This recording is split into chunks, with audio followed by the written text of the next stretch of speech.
Tout le monde est le bienvenu. Aujourd'hui, nous allons explorer une histoire qui remet en question notre compréhension de ce que signifie réellement suivre Dieu. C'est un récit qui nous ramène à l'époque de Jésus, où un jeune homme très riche et influent ne cherche rien de moins que la vie éternelle.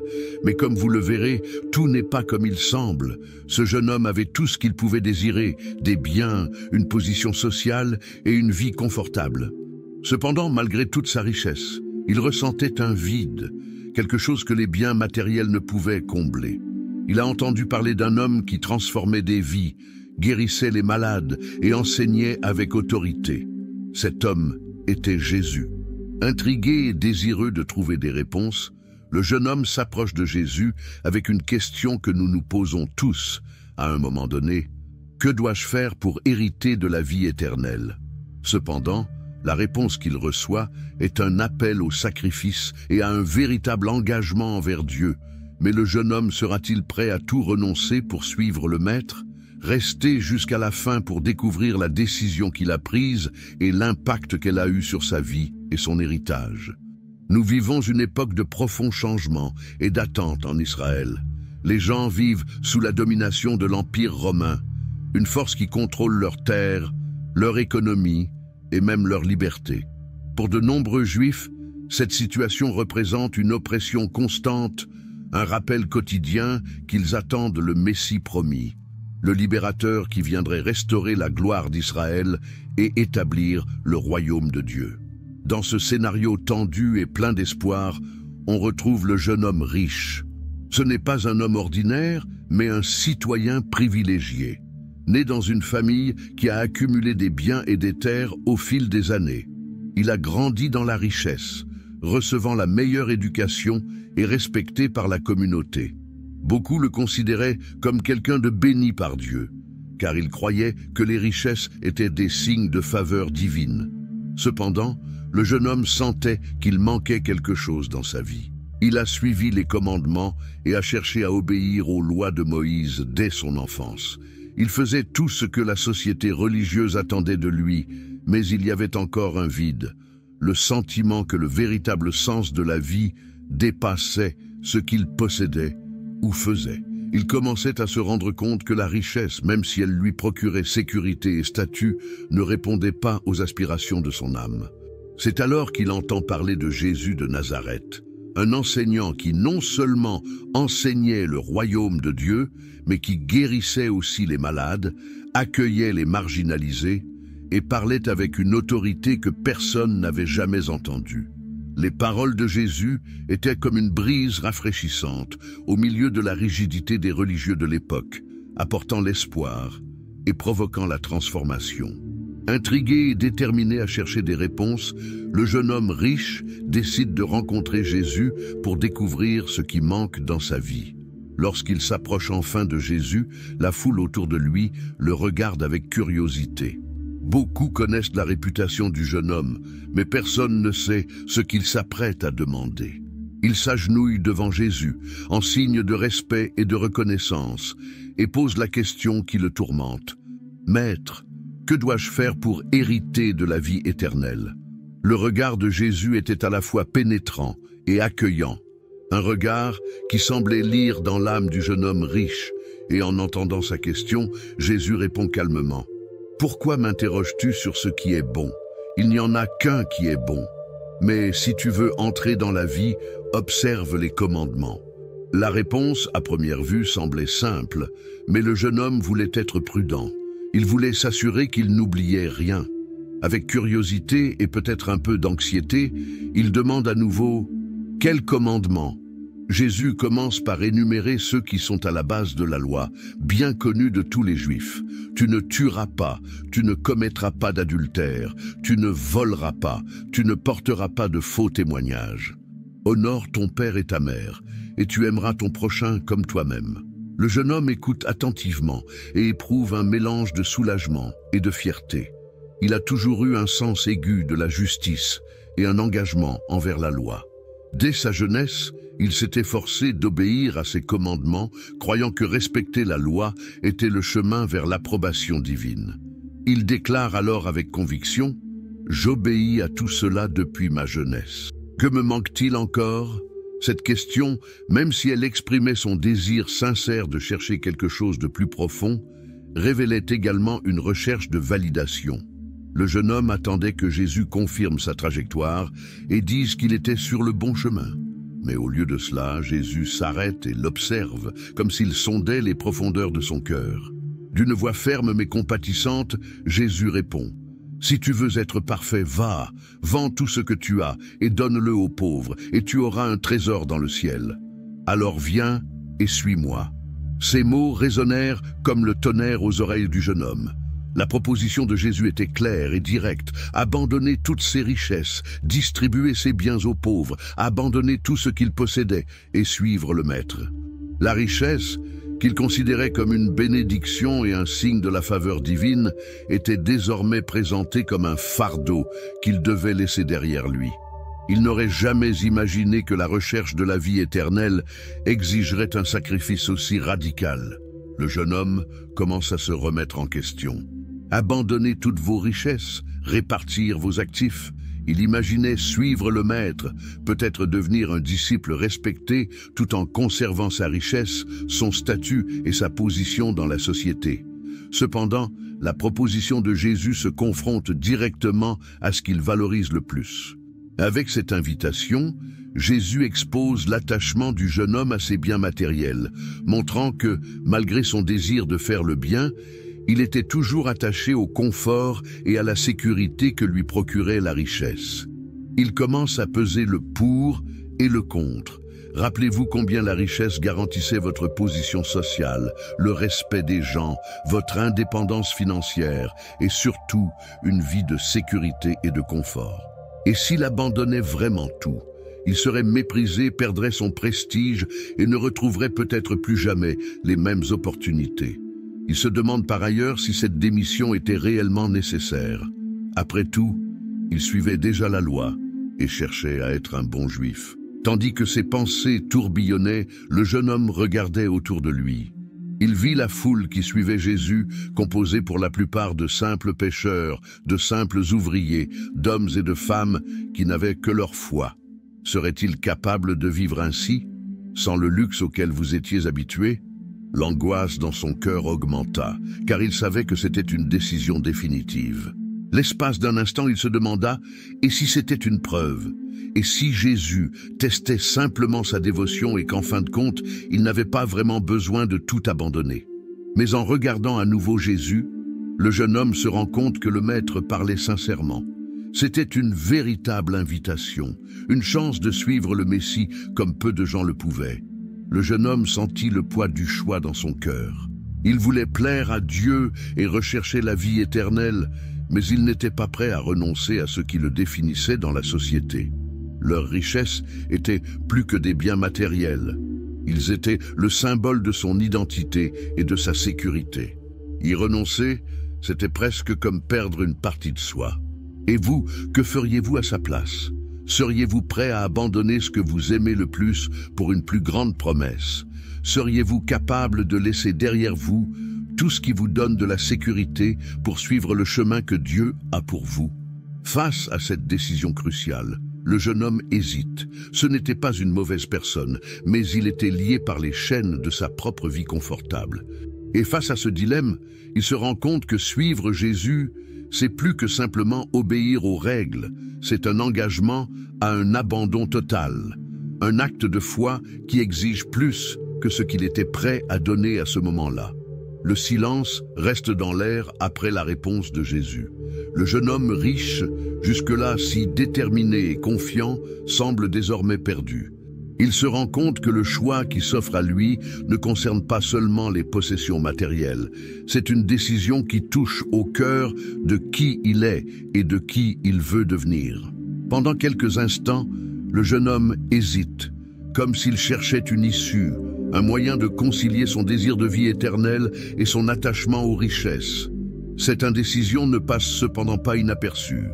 Les gens autour, curieux et observateurs, voient dans le jeune homme le portrait d'un combat intérieur, un homme qui veut l'approbation de Dieu, mais qui s'accroche toujours aux choses du monde.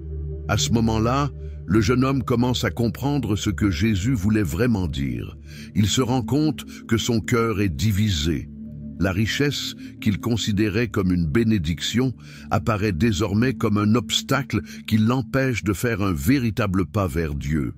D'afin, le jeune homme baisse la tête, le visage plein de tristesse et de frustration. À pas lents, il s'éloigne de Jésus et de la foule. Les paroles de Jésus résonnent dans son esprit. « Vendez tout ce que vous avez et donnez-le aux pauvres, puis venez et suivez-moi. » Mais il ne peut pas lâcher prise. L'idée d'une vie sans ses biens est pour lui quasiment impossible à supporter. Ainsi, en choisissant de conserver ses richesses, le jeune homme opte, quoique inconsciemment, pour une vie d'incertitude spirituelle. Il rentre chez lui, mais maintenant quelque chose a profondément changé en lui. Les choses qui vous apportaient autrefois satisfaction semblent désormais vides. La richesse, qui était autrefois synonyme de sécurité et de joie, est devenue le symbole de leur manque de courage et de leur incapacité à sacrifier le matériel au profit du spirituel. Les jours passent, mais le jeune homme ne peut se débarrasser du sentiment d'agitation. Votre esprit revient constamment sur cette rencontre avec Jésus, l'invitation que vous avez reçue et le choix que vous avez fait. Il a l'impression d'avoir raté une opportunité unique, une chance de vivre quelque chose de vraiment transformateur. Et ce sentiment commence à affecter tous les domaines de votre vie. Sa famille, ses amis et même ses domestiques remarquent le changement dans son comportement.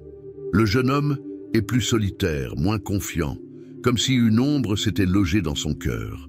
Au fond, il sait que le choix qu'il a fait a eu un prix, non seulement sur la vie qu'il pourrait avoir avec Jésus, mais aussi sur la façon dont il voit le monde et lui-même. La perte est invisible pour les autres, mais il la ressent profondément.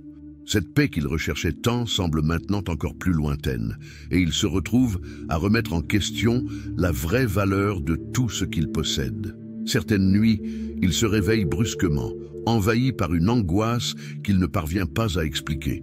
Les paroles de Jésus refont surface dans ses pensées, comme un rappel douloureux que la paix à laquelle il aspirait était à sa portée, mais qu'il a lui-même choisi de la laisser derrière lui. Il commence à se rendre compte que ses biens, autrefois source de fierté, sont devenus une prison qu'il a lui-même créée. Il est comme un oiseau en cage, incapable de voler vers la liberté à cause de son attachement. Les relations avec votre famille et vos amis commencent également à être affectées. Les personnes qui admiraient auparavant votre sagesse et votre dévouement remarquent un changement dans votre attitude. Il est devenu plus distant, incapable de trouver la satisfaction et le contentement dont il avait autrefois fait preuve. Le sentiment de perte et de vide spirituel est quelque chose qu'il essaie de cacher, mais qui se manifeste subtilement dans ses actions et ses paroles. Et vous, avez-vous déjà ressenti cela ?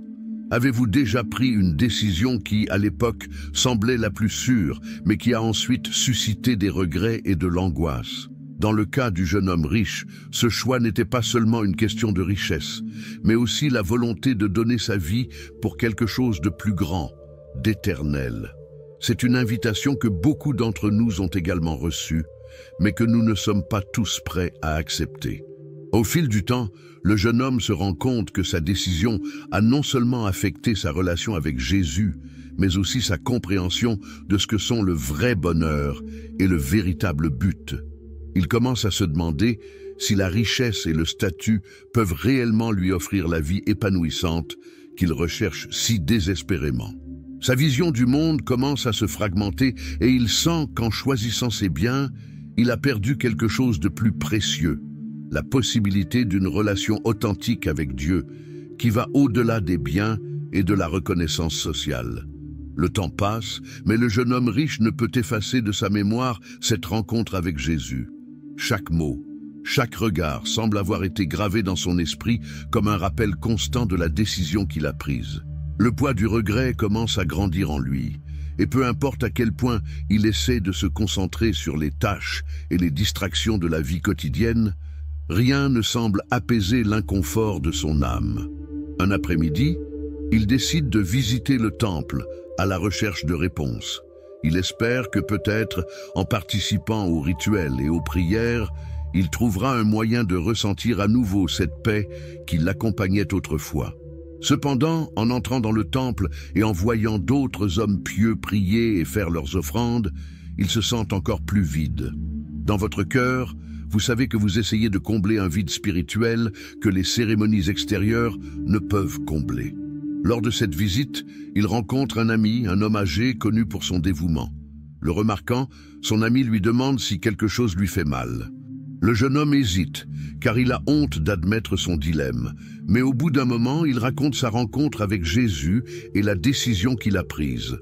En écoutant, l'ami reste silencieux un moment, puis dit « Il y a des moments où Dieu nous appelle à quelque chose de plus grand, à un pas de foi qui nécessite un abandon total. Peut-être vous a-t-il adressé cette invitation. » Ces mots résonnent profondément. Il se rend compte que sa rencontre avec Jésus n'était pas un événement fortuit, mais un appel divin à une vie plus pleine et plus significative.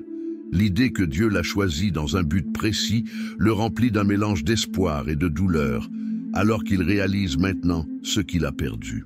Au cours des nuits suivantes, le jeune homme riche commence à prier avec ferveur, demandant conseil et miséricorde. Il se demande s'il a encore une chance de faire ce qui est juste, de répondre d'une manière ou d'une autre à l'appel de Jésus. Durant ses prières, il éprouve un profond regret, une culpabilité qu'il n'a jamais éprouvée auparavant. Il se rend compte qu'en refusant de renoncer à ses richesses, il a non seulement rejeté l'invitation de Jésus, mais a également placé sa sécurité dans les choses temporelles plutôt que de faire confiance à Dieu. Au fil des jours, le jeune homme ressent un besoin croissant de trouver des réponses. Il se souvient des histoires des prophètes et des rois qui, après avoir commis des erreurs, ont trouvé le chemin du retour vers le Seigneur. Il lit des articles sur le roi David qui, après avoir péché, a écrit des psaumes de repentance, et sur d'autres personnages qui, bien qu'ils soient tombés, ont eu la chance de recommencer. Cet espoir vous incite à ne pas abandonner votre quête de la vie éternelle et de la paix intérieure. Un jour de sa recherche, il entend des rumeurs selon lesquelles Jésus se trouve dans une ville voisine. Le jeune homme ressent une forte envie de s'y rendre, mais craint la réaction du maître. Jésus l'accepterait-il, même après son refus initial? La honte de sa décision le hante toujours, mais le désir de trouver la paix est plus grand. En arrivant dans la ville, il rejoint la foule qui écoute Jésus enseigner. Les paroles de Jésus touchent profondément son cœur. Chaque phrase semble s'adresser à lui, comme si le maître connaissait sa présence et son combat intérieur. Jésus parle du royaume des cieux et de l'amour inconditionnel de Dieu, et le jeune homme sent grandir en lui un mélange d'espoir et de regret.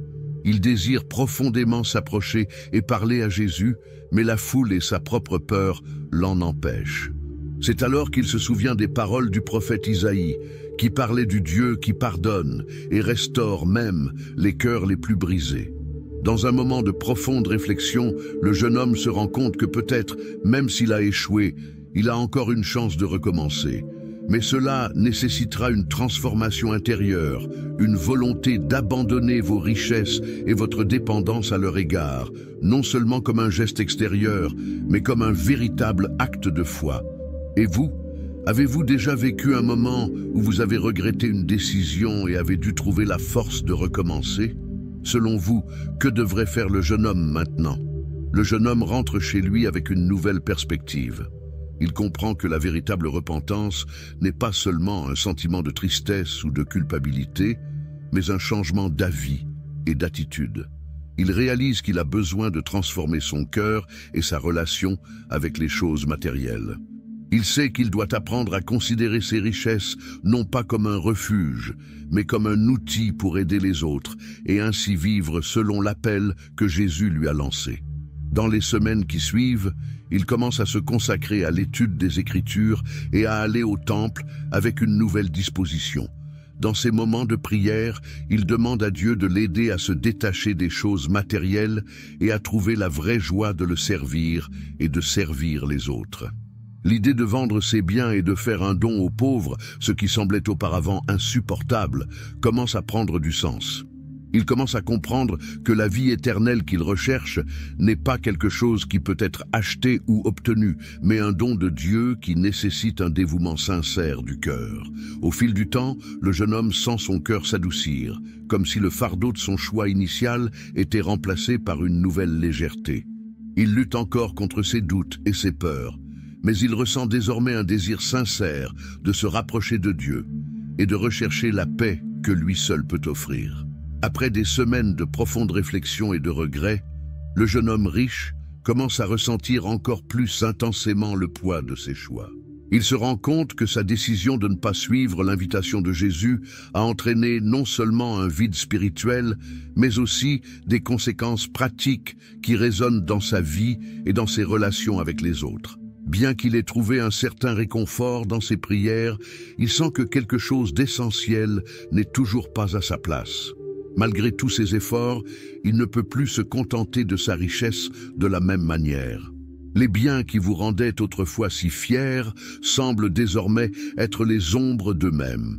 Il regarde ses biens, sa luxueuse maison, les champs qu'il possède, et commence à les voir comme une barrière qui l'empêche de vivre une vie pleine et pleine de sens. Il se rend compte que son amour des possessions l'a non seulement éloigné de Jésus, mais aussi d'une vie de vraie valeur et d'un véritable objectif. De plus, le jeune homme commence à remarquer l'impact de son choix sur les gens qui l'entourent. Sa famille et ses amis, qui le considéraient auparavant comme une personne bénie, remarquent un changement dans son comportement. Sa tristesse et son agitation intérieure se manifestent dans sa posture et il devient plus réservé et moins confiant.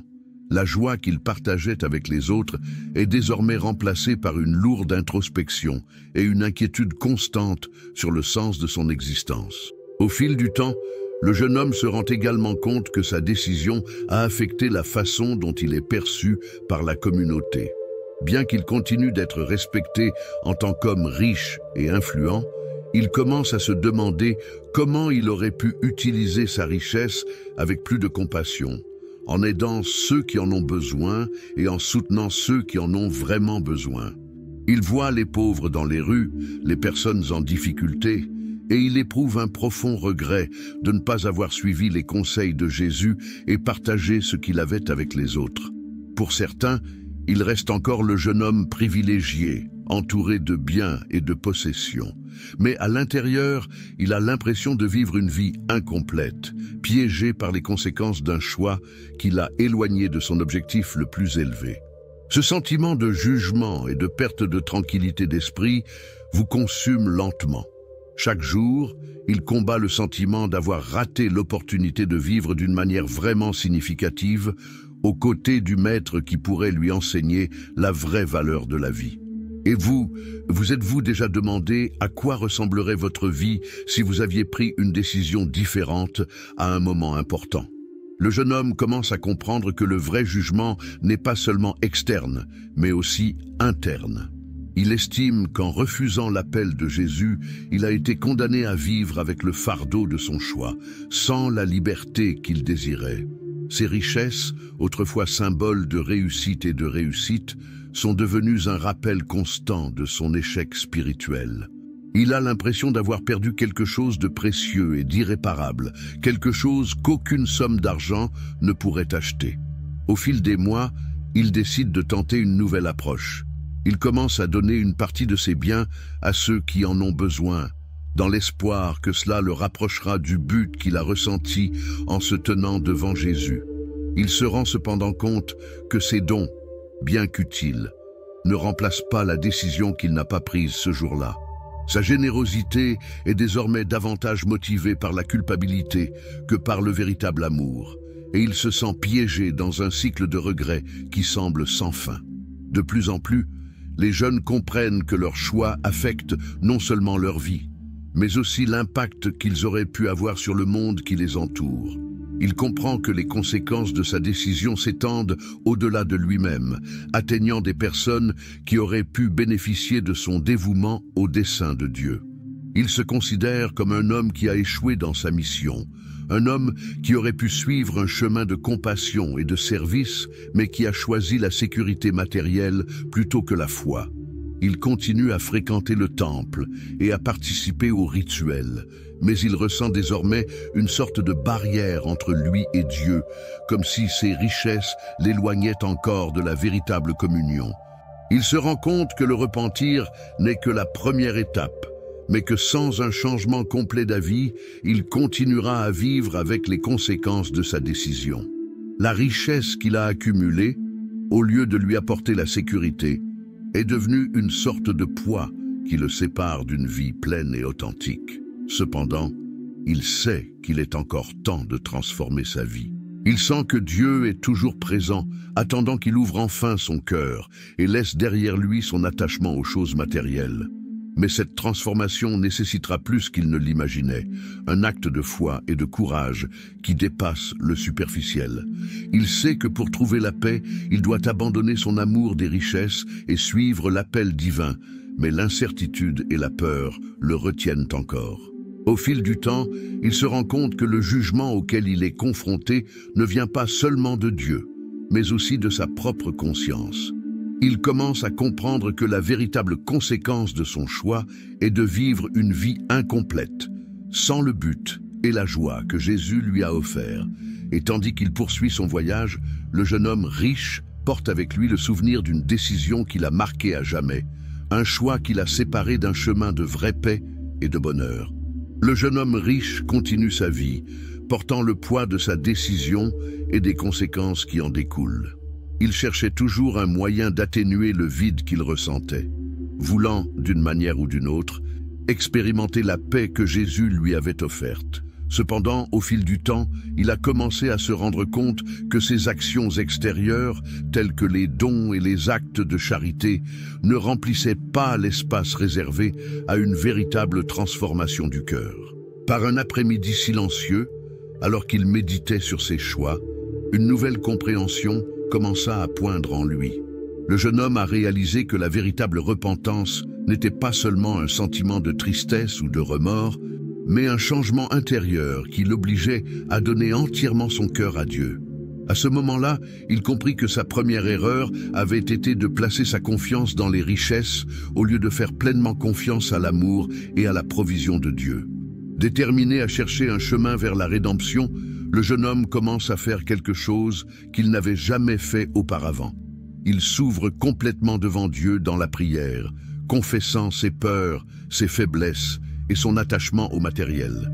Il s'agenouille chez lui au milieu de tout ce qu'il a toujours apprécié et, les larmes aux yeux, demande à Dieu de le libérer de cette dépendance et de lui apprendre à vivre une vie guidée par l'amour du prochain et la confiance divine. À sa grande surprise, il ressent un soulagement dans son cœur, comme si les chaînes qui le maintenaient attaché à ses biens commençaient à se briser. Pour la première fois, il sent que Dieu l'écoute de manière proche et personnelle. Il se souvient des paroles de Jésus concernant le trésor céleste et un nouvel espoir commence à fleurir en lui.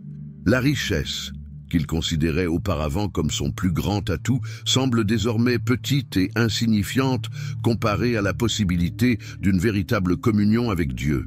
Dans les jours qui suivent, il commence à voir le monde avec un nouveau regard. En parcourant les rues, il voit les pauvres et les nécessiteux d'une manière différente. Il ressent de la compassion et réalise que sa vie peut être un instrument de bénédiction s'il s'engage réellement à suivre le chemin que Jésus lui a montré. Inspiré par cette nouvelle vision, le jeune homme décide qu'il consacrera ses biens et son temps au service de ceux qui en ont besoin, mais désormais avec un cœur renouvelé et une intention pure, libre de culpabilité et de remords. Il commence à apporter des changements concrets dans sa vie. Tout d'abord, il a commencé à vendre une partie de ses terres et à donner l'argent aux pauvres, visitant les villages modestes et les quartiers où les besoins étaient les plus grands. Lorsqu'il remet des dons, il entend des histoires de lutte, de dépassement et de foi qui le touchent profondément. Chaque rencontre, chaque geste de gratitude qu'il reçoit semble combler le vide qui dominait auparavant son cœur. Petit à petit, il ressent une joie véritable qu'il n'a jamais connue auparavant. Sa relation avec Dieu s'approfondit et il sent qu'il est enfin sur la bonne voie. En suivant l'exemple de Jésus et en se consacrant au service, les jeunes commencent à comprendre l'essence de ce que signifie vivre une vie pleine et pleine de sens. Ils réalisent que la vraie richesse ne réside pas dans les possessions matérielles, mais dans l'amour, la compassion et la foi. Lors d'une de ses visites dans un village pauvre, il rencontre un homme âgé, ancien disciple, qui avait déjà écouté les enseignements de Jésus. En discutant avec l'homme, le jeune homme partage son histoire et les regrets qu'il éprouve depuis ce jour fatidique. Le vieil homme l'écoute patiemment et à la fin sourit et lui dit « Jésus connaissait le potentiel en toi et c'est pourquoi il t'a offert la chance de le suivre. Ce qui compte, ce n'est pas l'erreur que tu as commise, mais ce que tu as fait par la suite. Un repentir sincère et un changement de cœur sont des preuves de l'amour de Dieu qui offre toujours une nouvelle opportunité à ceux qui le cherchent. » Ces mots remplissent le jeune homme de gratitude. Il se rend compte que malgré son échec initial, Dieu était toujours avec lui, le guidant vers le chemin. Le jeune homme comprend enfin que la miséricorde divine est infinie et que même dans les échecs humains, il y a place pour la rédemption et un nouveau départ.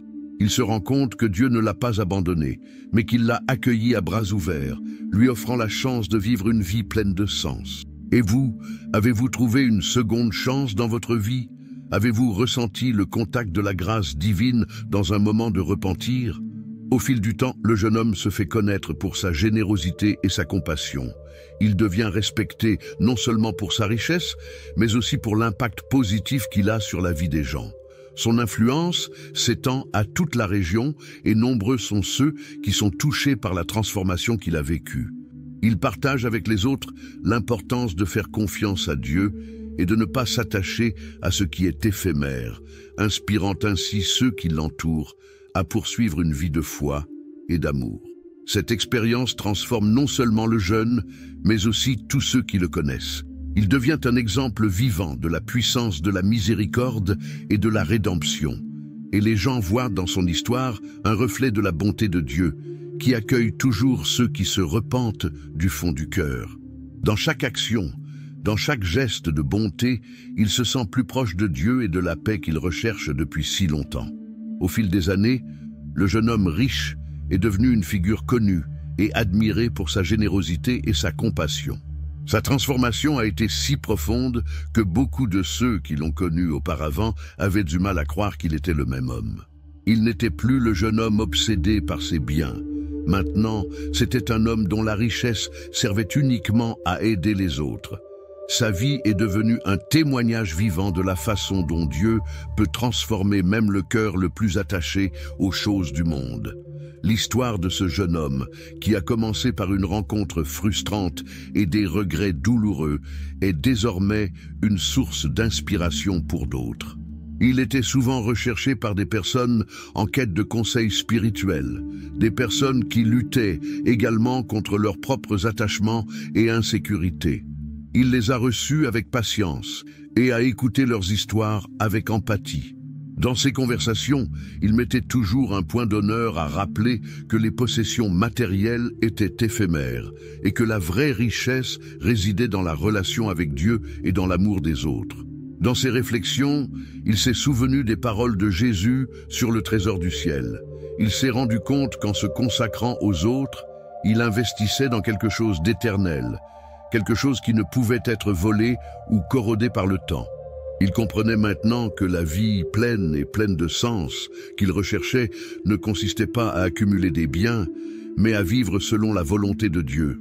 Cette leçon spirituelle qu'il a apprise si douloureusement est devenue le pilier de sa nouvelle vie et le guide de toutes ses décisions. Le jeune homme a commencé à partager ouvertement son histoire, parlant de ses échecs, de ses regrets et du chemin qui l'a ramené à Dieu. Pour lui, il n'y avait plus de honte à admettre son erreur initiale. Au contraire, il y voyait une opportunité d'inspirer les autres à rechercher la transformation qu'il avait trouvée. Il voulait que tout le monde comprenne que peu importe la distance qui nous sépare de Dieu, il y a toujours une chance de recommencer. Et vous, avez-vous déjà réfléchi à ce que signifie réellement avoir un trésor au paradis? Comment avez-vous construit votre héritage spirituel? En grandissant, Le jeune homme riche a vu l'impact de son nouveau style de vie s'étendre non seulement aux personnes qu'il aidait directement, mais aussi aux générations futures. Il a encouragé les jeunes à vivre une vie détachée du matérialisme, en recherchant ce qui compte vraiment. Il a enseigné à ses enfants et petits-enfants l'importance de faire confiance à Dieu plutôt que de dépendre des richesses terrestres, leur montrant ainsi la valeur d'une vie guidée par l'amour et la foi. Ainsi, l'héritage du jeune homme riche ne se limite pas à sa génération. Sa vie et ses choix ont commencé à être racontés de génération en génération comme un exemple de rédemption et comment Dieu peut transformer un cœur endurci. Il a laissé un témoignage vivant selon lequel le véritable épanouissement ne réside pas dans les possessions, mais dans une vie alignée sur la volonté divine. Son exemple a touché la vie de nombreuses personnes, et ses leçons spirituelles se sont perpétuées, influençant la manière de vivre et de voir le monde de ceux qui l'entouraient. À la fin de sa vie, le jeune homme, aujourd'hui vieux et sage, regarde en arrière avec un sentiment de paix et de gratitude. Il savait que, malgré ses erreurs, il avait trouvé un moyen de se racheter et de servir le dessein que Dieu lui avait confié. Il avait transformé son plus grand obstacle en source d'inspiration et avait appris que même s'il ne choisissait pas toujours le bon chemin, Dieu ne l'abandonnait jamais. Et c'est ainsi que le jeune homme riche, celui qui hésitait autrefois à abandonner ses biens, a trouvé la véritable richesse. Sa vie est devenue un exemple de la manière dont l'amour et la miséricorde divine peuvent réécrire même les histoires les plus erratiques, les transformant en témoignages de foi et d'espérance. Si cette histoire vous a touché, laissez un Amen dans les commentaires et aimez la vidéo afin que davantage de personnes puissent connaître ce message de transformation et de foi. L'histoire du jeune homme riche nous rappelle que, parfois, le plus grand défi est d'abandonner ce que nous pensons nous donner la sécurité. Et vous êtes-vous déjà arrêté pour réfléchir à ce qu'est réellement votre trésor? Puissions-nous toujours rechercher ce qui est éternel et avoir confiance que Dieu nous guide sur le chemin de la vraie richesse.